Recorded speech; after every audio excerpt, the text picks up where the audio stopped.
We ready? Is it on? Hi. Welcome to the Secret Society of Brides. I'm lifting the veil on wedding planning, making this journey together inspiring, supportive, and dare I say, fun. I'm your host, Georgie Mitchell, and this is the Secret Society of Brides. Welcome to my new podcast. You may have come over from other podcasts. You may be new here. You might be listening on the date that I'm releasing this, which is January 2026, or you might have just got engaged and you are starting right from the start. So welcome. Everybody is welcome here. Now, I want to start this podcast by telling you that I love making podcasts. There is never a world that I see myself not sat chatting to you guys, and I'm genuinely so excited to be bringing this new brand to you guys. So I thought for this first episode, I will tell you a little bit about myself. I will tell you some plans for the podcast. I need to ask you some questions, so you need to get comfortable. And also I've got a little bit of wedding drama and gossip that I need to talk to you about. So let's start at the start. Who am I? My name is Georgie Mitchell. I am a wedding planner. I'm an on-the-day coordinator. I'm a wife. My husband actually produces this podcast, so you'll see a lot of him, unfortunately for you guys. I'm a mother. I've got one daughter. I am an author. I published a book last year. I am just an all-round wedding nerd. Anything that I can learn about weddings, anything that I can talk about weddings, anything that I can just be involved with weddings, I'm there for. And I am 100% obsessed. And if you're listening to this, I imagine that you might be too. So this is our safe space. I have been in the industry now for about 15 years, which makes me feel unbelievably old. In fact, it could be longer than that because I started waitressing at weddings at probably the age of 15 and I'm older than 30, so it must be longer. But I do feel like I've got myself into the position in the wedding industry where there's not a lot that I haven't seen, if I'm being honest. I have been to super luxury weddings. Okay, maybe not super luxury weddings. I have been to hundreds of thousands of pounds worth weddings, cathedral weddings, village hall weddings, tent in the garden weddings, glass marquee weddings. I feel like I have seen the biggest range of weddings, and I feel like it gives me the right, I've given myself the right, to just talk about weddings. So again, that is what this podcast is for. I just want to be able to talk freely about weddings. The aim is to bring on loads of guests, wedding industry suppliers, brides, grooms, maybe couples before they get married and then again after. I actually want to know from you guys who you want to be on this podcast. Who do you want me to talk to? Who do you want me to interview? Who do you want to get advice and opinions from? I want to delve deep on all the insights that people have in weddings. The aim of everything is to genuinely help you when you're planning your wedding, because I have been there. I got married about 3 years ago. Bearing in mind, I am a professional wedding planner. Literally, I do this. I get paid to do this. And when doing my own wedding, the drama, the absolute drama and the questioning that I did of everything and the second guessing myself and the trying to people please was unbelievable. And do you know what? I thought I did really well trying to people please, and we still came out at the end of it having people that we don't speak to. So I understand you when you're saying to me, these people are being crazy. Is it me? Am I the drama? Am I the problem? But this is what we're here to work through. We're going to figure these things out together. And the whole point of this society is that we are a group, we are a collective, and we are all here to help each other. Being real for a minute, this podcast started pretty quickly. We had 72 hours to get this podcast together. And the real reason that I wanted to make sure that this was ready for you on this date and I was here for you is because I just want to create this community where we are helping each other.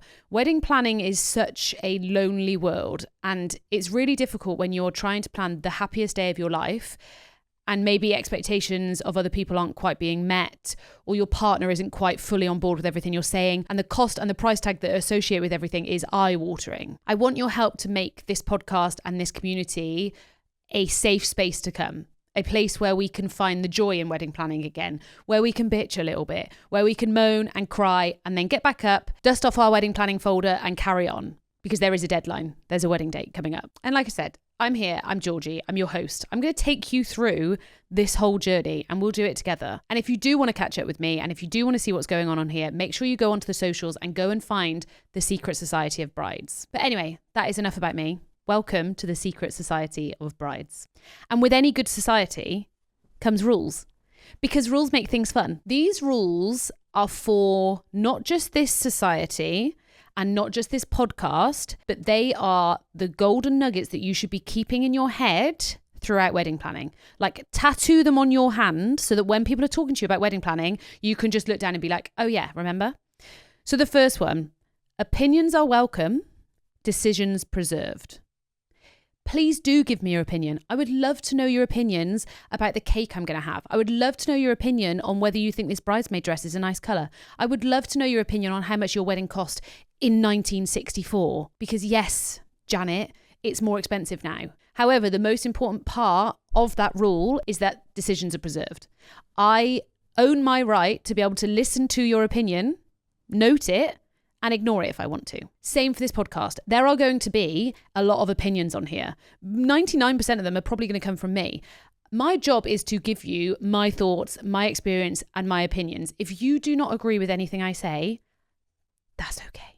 That is okay. Honestly, it's the same with the social media content I create. I see my role here to just try and give you as much information as possible so that you can go into your wedding as knowledgeable as you need to feel. However, your wedding is not my wedding. So if you want to do something, you do you, boo. That might end up becoming a catchphrase of this entire podcast because genuinely, you do you, boo. Our second rule follows very nicely from the first one.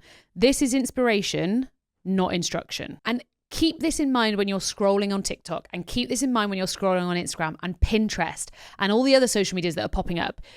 It is inspiration. It does not mean that you have to do every single thing that you find on there. It should inspire you to think of your own ideas or inspire you to implement different things into your weddings, but it is not an instruction. If I say, I think spending all of your money on canapes is a great idea and you don't want to do that, please don't spend all your money on canapes, okay? The next one is one that I feel very strongly about. Perfect weddings don't exist. Great ones do. I'm literally going to put my phone down for this because when I look down the camera and say to you, there is no such thing as a perfect wedding. Even if everything goes right, this never always going to go right. Something happens. And if you have this unrealistic expectation in your head that your wedding day is going to be perfect, you're only going to disappoint yourself. The things that you see on Instagram and the pictures that you see in people's wedding albums and what they tell you of their day are the highlights. They are the best bits. They are the good things that happened. If you really dug a little deeper, you would find out that actually we were 15 minutes late for the ceremony and it rained a little bit there and her meal wasn't quite right and the chicken was not as hot as I wanted it to be and actually the fairy lights weren't on during my first dance. There are hundreds and millions of little moments that make up your wedding day, and to think that they're all going to be perfect is just setting yourself up for failure. When I started my business, so I actually started my business in 2020, just before a global pandemic, which was fantastic. There was an actual ban on weddings. I kind of wrote down my brand values and all the things I wanted to do. And I remember putting on there that we will not use the word perfect because perfect is such a ridiculous word.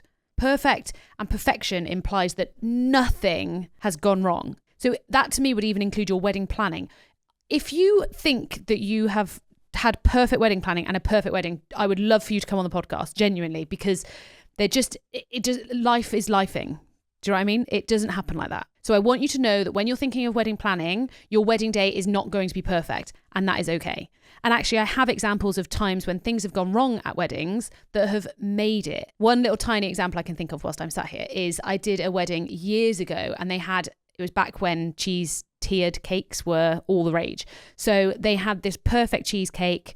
The top tier of it was a heart-shaped cheese, like red wax on it. And it was perfectly on top. I'd built this cheese tower and I was like, this is perfection.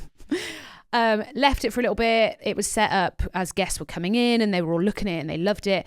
I went back and I saw this child near it and I was like, oh, by the way, we swear on this podcast. What the fuck are you doing by my cheese tower? You're going to knock it all over. He didn't knock it over. He ran away. And I was like, oh, okay, cool, fine. Walked past the cheese and he had taken the heart-shaped top tier of it, taken a nibble out of it and then put it back. So there was this perfect red heart-shaped cheese with little teeth nibbles in it, which was then showing through to the yellow cheese underneath. And it was the funniest thing. The bride was then there at that point and was like, this is adorable. I'm obsessed with it. I love it. The photographer got a photo. So even something that on paper has ruined your wedding, it doesn't. I really don't think it does. I think that those little imperfect moments make it. So don't try and avoid them. Next is a rule that you should actually be taking into your entire life, because comparison is the thief of joy. It was actually my man Theodore Roosevelt who said that. And I couldn't agree with it more. Unless you have tens of millions of pounds, there is no point. You will never have the wedding that you want. Does that make sense? Is that too harsh for the first episode of this podcast? We all have to make sacrifices. We all have budgets. We all have to pick and choose things. You can't have everything. So to compare your wedding to other people's weddings that have different family, have different budgets, have different styles, have different locations, it's so hard. And you're then just taking your joy away because you're worrying about their joy. There actually is a quote on TikTok at the moment that is going around where it says, "You were busy looking in my cup to check I didn't have more than you, but I was just looking in yours to check you had enough." In this society, we are just looking out for each other. If you are having a £500,000 wedding and building a glass marquee and Robbie Williams is singing it for you, I'm happy for you. I can't do that. I can't compare my wedding to that. And actually, I go to a lot of weddings and I do have to stop myself comparing my wedding, which has now been and gone, so I can't even change that, to their weddings. And there's so many elements of it where I'm like, oh, I wish that my granddad was there to be able to do a reading. He wasn't. So I can't compare my wedding to that wedding. So I think it's trying to understand what you can take as inspiration, but don't compare yourself. Don't compare yourself. Don't compare your relationship. Don't compare your wedding, because comparison is the thief of joy. And finally, should is banned. Could is good. Things that you should do at your wedding. We don't say that. We don't say you should have a band. You should do XYZ. You should have the registrar. It's up to you. Could is a great word. You could have a registrar, or you could have a celebrant, or you could have a band, but you could also have a DJ. Anyone who is telling you that you have to do things a certain way I just don't listen. You have got to try and filter out all of those people that are telling you what you should do and think about what you guys want. So there are 5 rules. That's it. When you're in this society, when you're in this community, you do you. We're all here together. We're all on this journey together. But let's just remember to find the joy in wedding planning. And now you've listened to these rules, and now you've listened to the start of the episode, you're in. Okay? You're in the society. You don't get to leave now. And when I talk about this podcast and when I was planning what I wanted it to be like and how it was going to work and the branding, the messaging, everything, I really want to bring you on this journey with me. I genuinely want to know what things you find helpful, what stories you have, what questions you have, because questions you have is very likely that other brides or grooms on here also have those questions. Things that you'll worry about for 3 months will probably take me 3 minutes to be able to answer for you. I want to get industry experts on here because as much as I think I know everything, turns out my husband tells me I do not. I want to bring brides on. I want to bring people that are experiencing the same thing that you're experiencing and trying to give you a different angle from it, or ways that they've helped themselves, or tips they've learned. So I guess this part of the podcast is my actual plea to you guys. As exciting as it is to start a new podcast, it's also very scary because I'm starting from zero. So I need your help. I need your advice. I need your inspiration to be able to build this into exactly what you want it to be. I'm thinking of it as the girls' chat on steroids. And we're just bringing awesome people into our girl chat to talk more and delve deeper. I'm hoping you can grab a notebook, grab a glass of wine or a cup of tea, and tick off some of your wedding to-do list. Whether you're out walking your dog, whether you're watching me on the telly, whether you've made your partner sit down and listen, everyone is welcome. But honestly, I hope it helps. Anyway, as you can see, for this episode, I do not have a guest. I'm pretty confident that 90% of the episodes going forward, I will have a guest and I will be able to talk to someone. I will be able to have a bit of banter.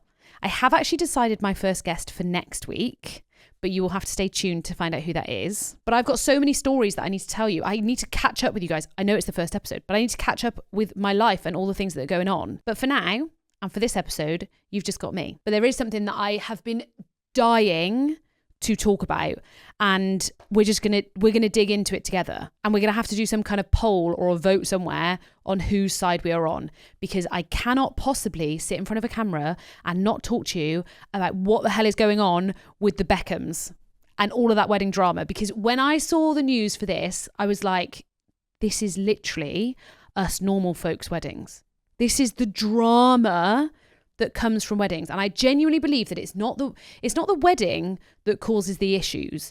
The wedding is like a massive highlighter pen on the cracks that families already have. And that happens with everyone's weddings. And again, I am actually speaking from experience. We're not going to do this in the first episode. We're not going to delve into that at this point, but it definitely has got to come out at some point. But it's definitely got to come out later down the line.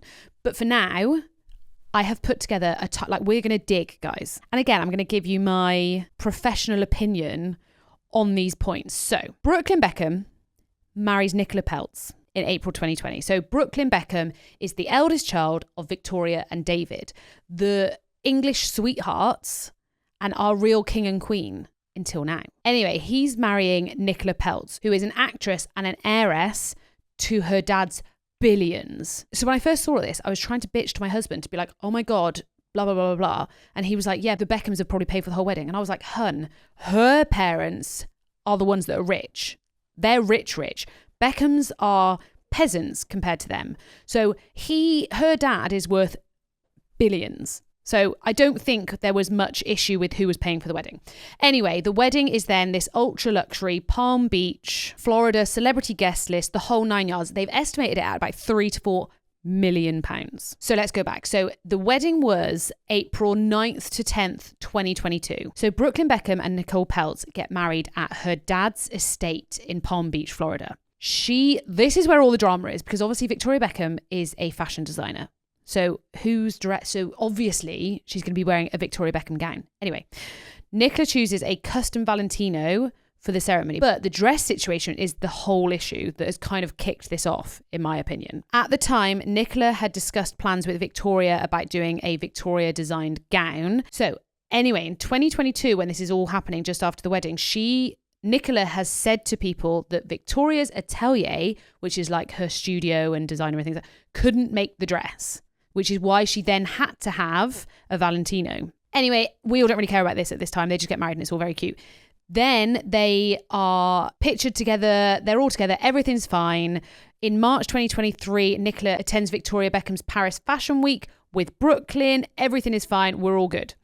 Late 2024, 2025, they're all still pictured together. Everything looks fine. However, we then have August 2nd, 2025, and there is a vow renewal. First of all, it's weird to have a vow renewal, 3 years later. But the biggest thing of all is that Victoria and David were not there. This was like a smaller little vow reunion, very cute. She even wore her mum's wedding dress that they had altered for that day.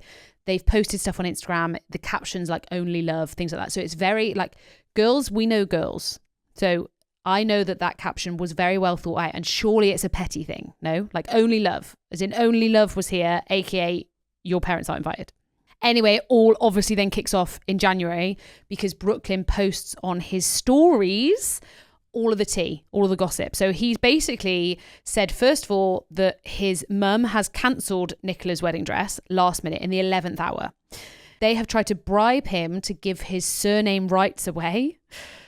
They've called him evil. This one upsets me, right? They called him evil because he has sat their widowed nans at the top table. And Victoria is fuming that she's not sat at the top table. Then it comes to the first dance stuff. And I, for one, thoroughly appreciate all of this happening because the memes that have come from Victoria Beckham dancing on her son at a wedding are all I can describe as top tier. The entertainment factor of it has been unbelievable, and I've lost many an hour to this. But I heard the news on the radio the other day when it was their DJ that was talking, and he said what actually happened was Mark Anthony, I'm not going to lie to you, I had to Google who Mark Anthony was, because surely at the Beckham's wedding, are we not having someone better than Mark Anthony? Isn't that J-Lo's ex-boyfriend? I'm confused by who that is. Anyway, he gets on stage and he announces for Brooklyn to come up. At this point, Brooklyn thinks it's the first dance part. So he's just about to do a first dance with his wife, romantic song that they've been practicing. Mark Anthony then says, I also would like to announce up the most beautiful woman in the room, Victoria Beckham.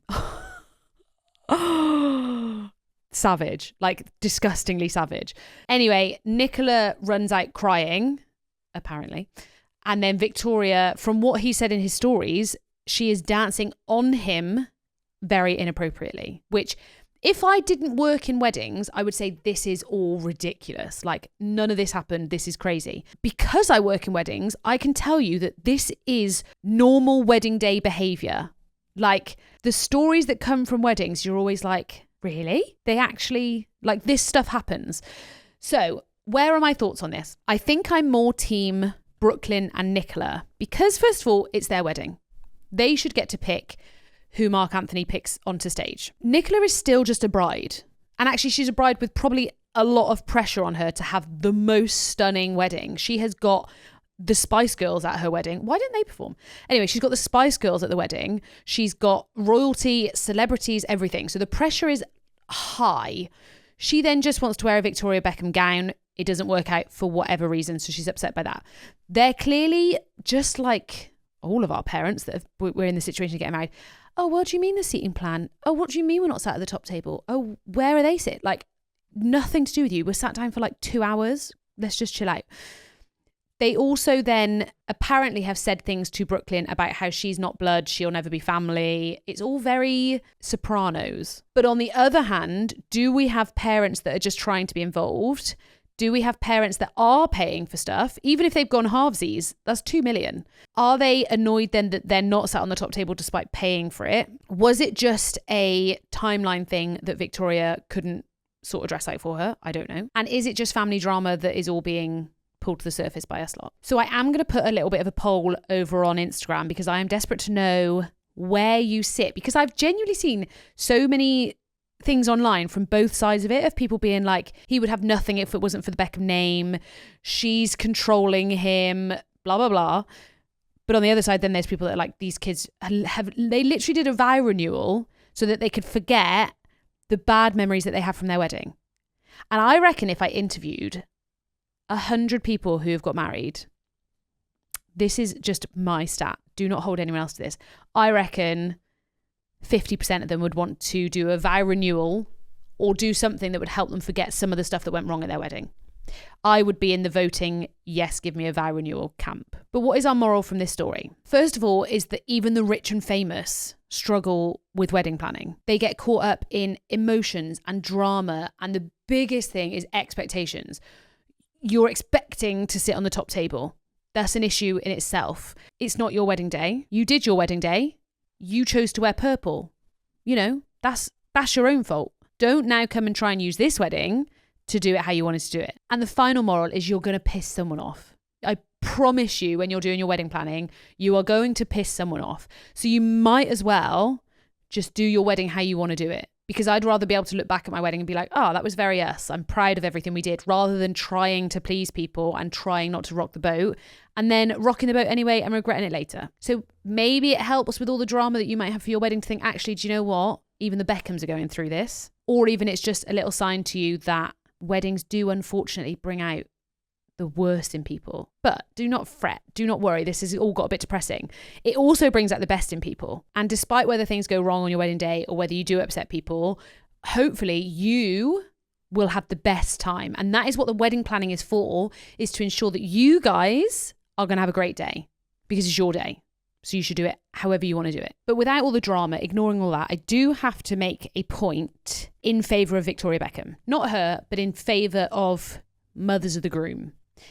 Because if we're being honest, if we're really like actually thinking about it, they have nothing happening on the wedding day. They're not really that involved in the wedding.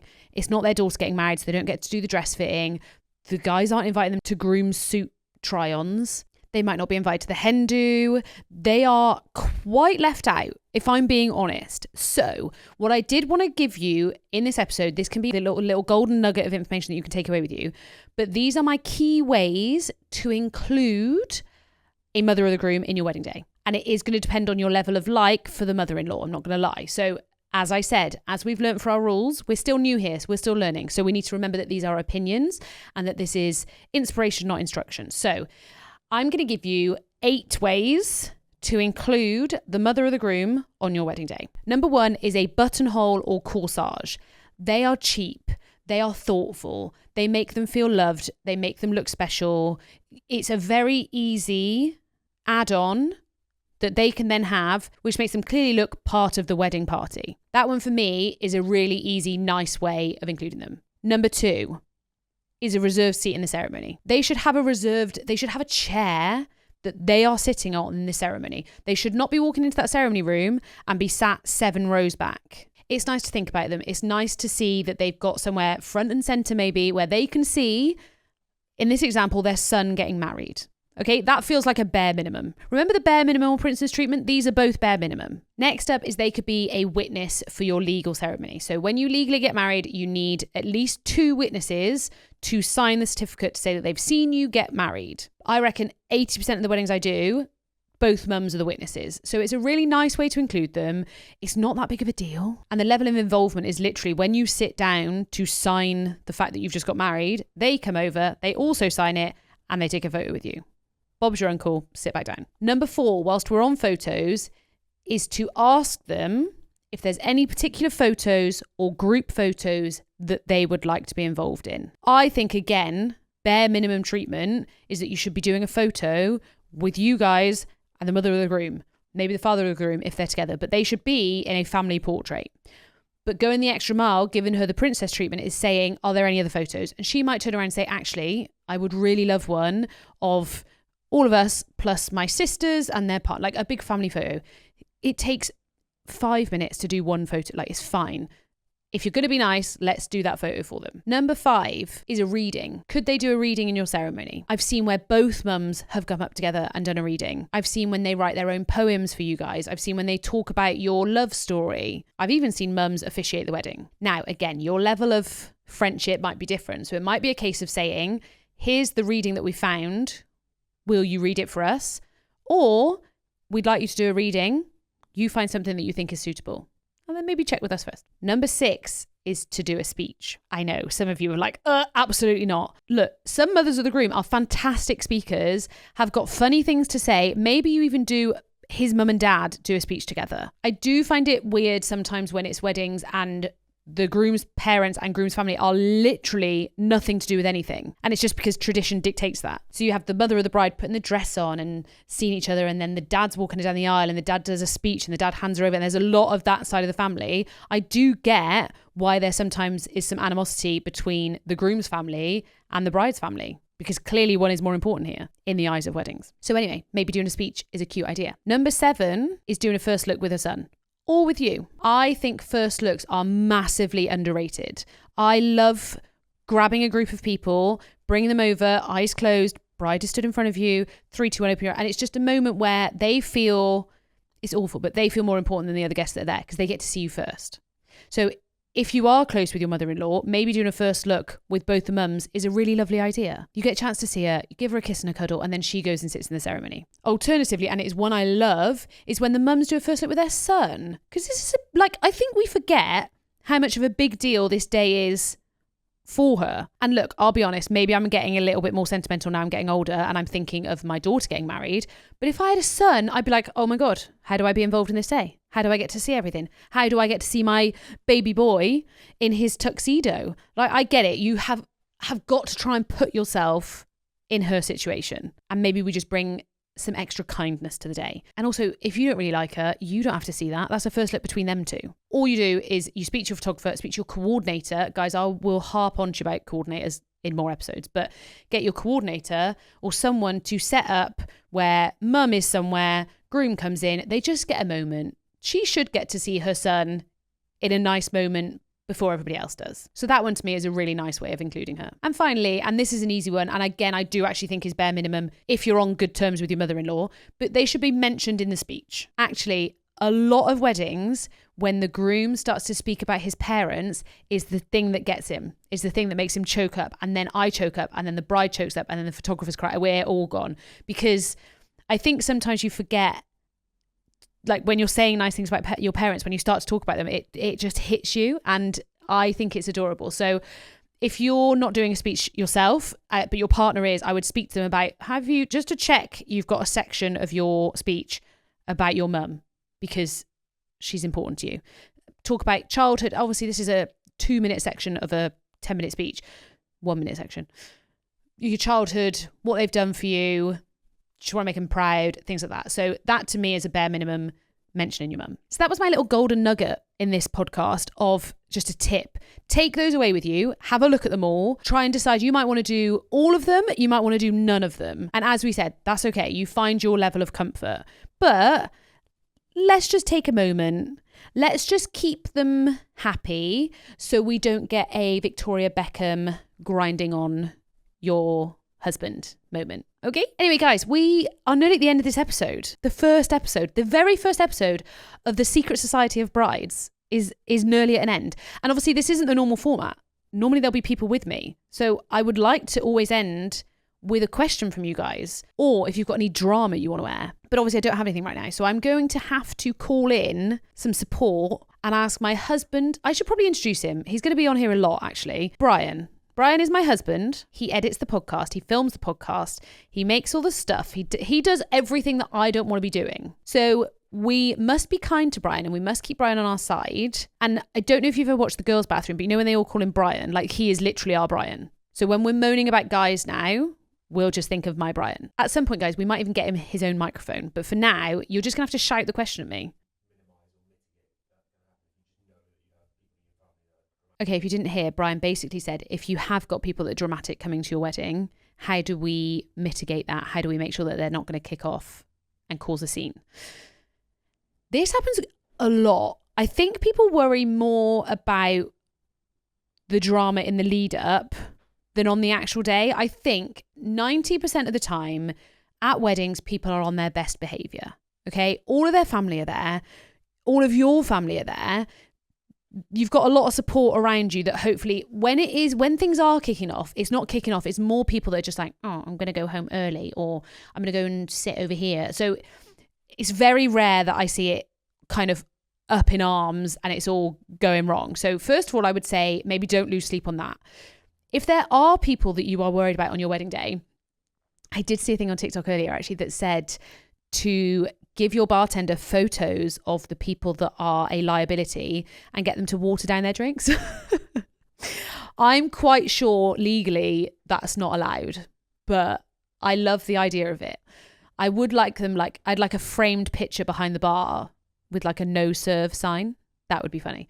But in all seriousness, I think, first of all, speaking to your family members who are close with those people that you're worried about is a good move to make. Is saying to your mum, I'm worried about Uncle Pete because he gets a bit leery when he's had a drink, whatever it is. Can you keep an eye on him? That's your responsibility now. Please look after him and don't let him get absolutely hammered. I would be thinking about things like, if you have got people that you're worried about, the amount of alcohol that you are putting around. If we're going to put a blame on anything for people kicking off, it probably is alcohol. So if you're worried about it, do less alcohol. I also wouldn't be rocking the boat in terms of things of sitting people next to each other on tables. For example, I have divorced parents. If I was genuinely doing the wedding that I wanted to do, I would have sat them both with me on the top table. But I'm not going to do that. It's going to be awkward. I'm not going to enjoy it. They're not going to enjoy it. It's going to cause conflict, whether I like it or not. So the sensible thing is to not sit them next to each other.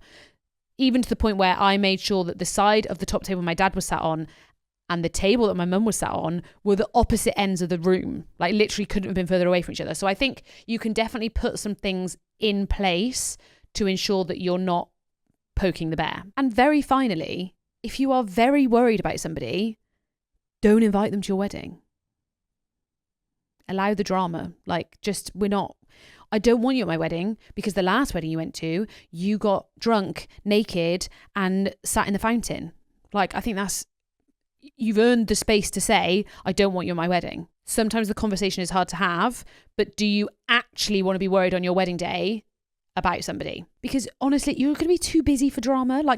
I am at the age I'm at now. I'm 34 now, guys. I do not need drama in my life. Okay? I don't need drama in my wedding. I don't need drama outside of it. So sure as hell, I'm not going to bring people to my wedding day that I know are going to make me stressed and worried about it. So do not feel bad for not having them there. Anyway, guys, I think that could be the end of the very first episode of the Secret Society of Brides. Now, as I said at the start of this episode, I do need your help. And it does actually go against my natural state to ask for help, but I'm going to do it. I'm going to ask you to go and find the Instagram and the TikTok and the YouTube, and you hopefully are on the Spotify, go and find these things. Go and give a little subscribe. You'll then get notified. Episodes are out every single Wednesday. So besties, we're here for a long time, okay? Get comfortable. If you've got questions, if you've got comments, if you've got things that you would like to see in this podcast, if you've got guests you would like me to have on, let me know. I can create and curate the perfect podcast for you if you tell me what you want. So, but I do need your help. I do need you to go and follow and subscribe to everything. So if you could do that, that'd be great. Thank you. But anyway, don't forget, everything we say in the society stays in the society. So shh.